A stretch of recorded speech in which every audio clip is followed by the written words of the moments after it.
विरोधकांचा मजबूत चक्रव्यूह भेदत अभिजित यांची जीत. राधानगरी जिल्हा परिषद मतदारसंघात अखेरच्या क्षणापर्यंत श्वास रोखून धरायला लावणाऱ्या लढतीत गोकुळचे संचालक अभिजित ताईशेटे यांची जीत झाली. ताईशेटे यांचे राजकीय अस्तित्व संपुष्टात आणण्यासाठी रचलेला चक्रव्यूह लीलया भेदत संपादन केलेला हा विजय त्यांना मोठी ताकद देणारा ठरला आहे. राष्ट्रवादीचे उमेदवार राजेंद्र भाटळे यांच्या मागे मंत्री हसन मुश्रीफ आणि के.पी. पाटील यांची बलाढ्य आर्थिक रसद होती. त्याचबरोबर काँग्रेसला पराभूत करण्यासाठी महाडिक गटाने भाजपची पूर्ण ताकद भाटळे यांच्या मागे लावल्याची चर्चा राजकीय क्षेत्रात सुरू आहे. छत्रपती राजाराम कारखान्याचे व्हाईस चेअरमन गोविंदा दादू चौगले यांच्यासह कारखान्याचे कर्मचारी व कार्यकर्ते यांची फौज भाटळे यांच्या पाठीशी उभे केल्याचे स्पष्ट झाले. तसेच राष्ट्रवादी काँग्रेसचे नेते आणि गोकुळचे माजी चेअरमन अरुणकुमार डोंगरे यांनी गुडाळ येथील आपल्या कार्यकर्त्याच्या पत्नीला पंचायत समितीला उमेदवारी देतानाच भाटळे यांना पाठबळ दिले.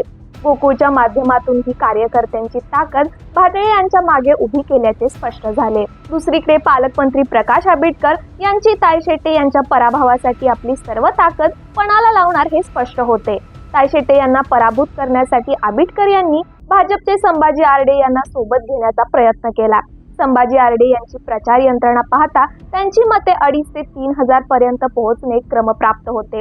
परंतु आरडे सोबत येत नसल्याचे स्पष्ट झाल्यानंतर त्यांच्या लोकांना महाडिक यांच्या माध्यमातून भाजपची ताकद महायुतीचा घटक पक्ष समजून भाटळे यांच्या मागे लावल्याची चर्चा रंगली आहे. विधानसभा निवडणुकीतील आंबेडकर यांच्या विरोधात काम करणाऱ्या काँग्रेसच्या महिला जिल्हाध्यक्ष सुप्रिया साळोके, त्यांचे पती सुधाकर साळोके तसेच शिरोली येथील भोगावती कारखान्याचे माजी संचालक नंदकुमार पाटील हे शिवसेनेचे धनुष्यबाण हातात घेऊन दीपक शेट्टी यांना ताकद देत ताईशेटे यांचा लक्षवेध करण्याचा प्रयत्न केला. आंबेडकर यांनी वाकीघोल पासून ते चौके मानबेट पर्यंत आणि खिंडी वरवडे पासून ते दाजीपूर पर्यंत जवळपास 100 किलोमीटर पर्यंत विस्तारलेल्या या संपूर्ण परिसरात अगदी एक कार्यकर्त्यांवर लक्ष केंद्रित करून ताईशेटे यांचे काम तमाम करण्याचा प्रयत्न केल्याचा अंदाज व्यक्त होत आहे. पालकमंत्री आंबेडकर यांची स्वीय सहाय्यक विजय आरडे यांना मतदारसंघात तळ ठोकायला लावून प्रत्येक घरापर्यंत पोहोचण्याची जबाबदारी देण्यात आली असे चित्र मतदारसंघात दिसून आले.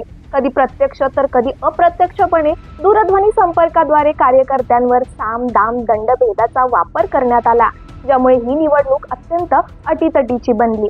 दुसऱ्या बाजूला विकास निधीच्या माध्यमातून कार्यकर्त्यांवर आपली पकड अधिक घट्ट ठेवण्याचा प्रयत्न आंबेडकर यांनी केल्याचे स्पष्टपणे दिसून आले. सर्वच राजकीय विरोधकांनी रचलेला चक्रव्यूह भेदून विजयाला गवसणी घालत ताईशेटे यांनी मिळवलेला संघर्षपूर्ण विजय त्यांच्या संघटनात्मक कौशल्याचा व संयमाचा विजय असून गेल्या वेळी ढासळलेला गड त्यांनी पुन्हा मोठ्या ताकदीने आपल्या ताब्यात खेचून घेतला आहे असं म्हटल्यास वावगे ठरणार नाही.